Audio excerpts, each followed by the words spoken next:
a dona da casa. Aquilo lá era o sonho dela. Ela já está com a casa toda decorada, né, com toda a parte de revestimentos instalados e pronta para receber os amigos e os parentes e os netinhos. E ela pega e começa a te perguntar. Você nem iniciou ainda e ela começa a te perguntar, mas quando mesmo que fica pronto?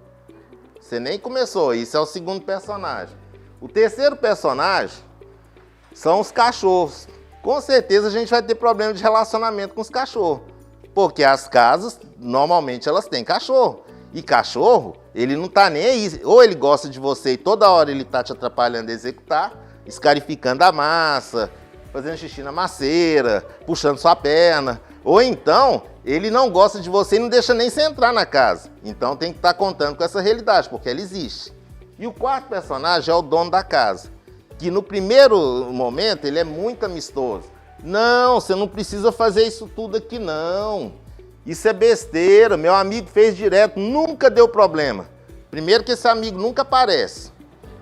Ninguém nunca viu. Ah, eu vi na internet. Gente, cuidado com o que vê na internet. A internet aceita todo tipo de edição que vocês imaginarem. A gente tem aí algumas noções de materiais, né? Principalmente materiais hidrorrepelentes, silano, siloxano. E o que a gente vê do que é real daqueles materiais, do que aparece na internet em altíssima concentração, que não é viável comercialmente para poder ser oferecido, se fala, gente, não é o mesmo material.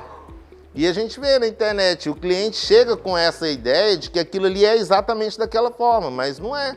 Então, quando vai fazer? Ah, você tem que aplicar aqui para poder dar um consumo mínimo de 2,5 kg por metro quadrado. Considera que você vai conseguir meio quilo por metro quadrado por camada. Então você vai, para dar esse consumo, 5 demão. Que 5 demão vai atrasar minha obra. Não, vou passar só 3. Isso aqui não atrasa a obra? Não atrasa a vida? Não atrasa tudo? Não atrasa a amizade? Quer dizer, lá na obra, 2 camadas a mais atrasariam a obra. Cuidado com essas questões. Olha como é complexo, assim, não é difícil, mas é ruim de atender dessa forma. Faz um chapisco. Esse chapisco ele vem incorporado com um polímero, né, um adesivo acrílico de alto desempenho, porque aqui você tem que aderir esse material na alvenaria. A alvenaria normalmente ela rompe quando você faz a remoção do revestimento, então você tem que preencher com esse chapisco. Depois você faz um reboco. Reboco não pode ter cal. Então, assim, toda vez que for trabalhar com materiais impermeabilizantes, não pode ter cal. Por quê? Porque a cal, ela solubiliza. Não é que a cal ela é ruim ou ela é boa, não é isso. A cal é boa, é antiga, né?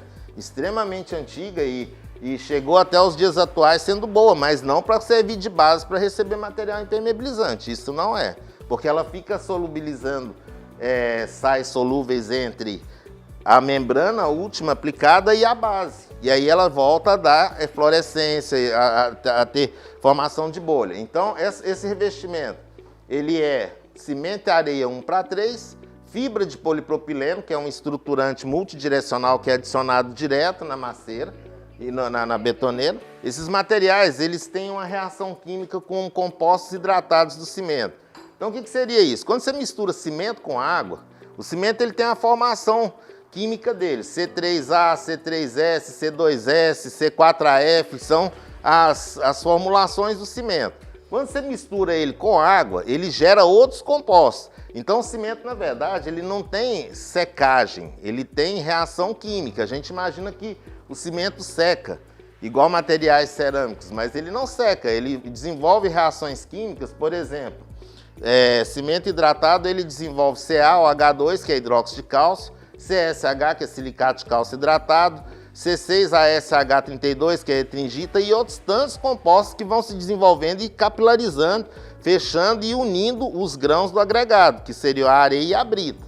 Então, depois que ele une aquilo, por que a gente precisa repor água que seriam os procedimentos de cura, para poder fazer com que ele ganhe resistência? Procedimento de cura nada mais é do que você colocar mais aquele componente que já foi reagido, para que ele possa reagir o restante dos componentes.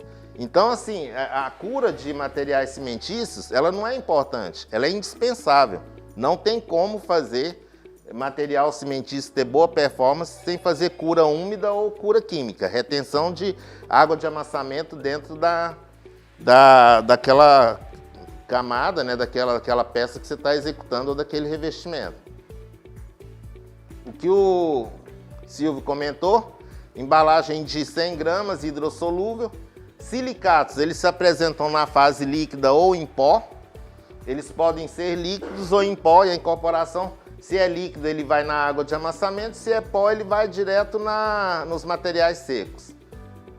A execução em camadas sucessivas, de até 15 milímetros por vez. Pode aplicar uma camada de 30 milímetros de uma única vez? Poder pode, mas o problema é o peso próprio. O peso próprio do material vai tender a desplacamento. Se ele tende a desplacar, ele pode não ter trinca por retração hidráulica, mas ele vai ter trinca pela questão da retração plástica, o peso próprio rompendo aquelas ligações antes delas se processarem. Quando você usa silicato, aqui era um capilar sem a utilização de silicato, e aqui ele totalmente comatado, né, a partir de hidróxido de cálcio, formando esses capilares, esses cristais de CSH, que são silicato de cálcio, fechando. A diferença de hidróxido de cálcio para silicato de cálcio é que esse aqui é solúvel e esse não é solúvel. Então ele entope e entope mesmo, não tem passagem de água por eles. Voltando para aquela execução, faz o reboco, deixa um pouquinho mais baixo em relação à finalização do reboco e aplica cimento polimérico para finalização do sistema. Cimento polimérico para pressão hidrostática negativa, que é uma situação parecida com essa de capilaridade, não é a mesma situação, mas ela é parecida.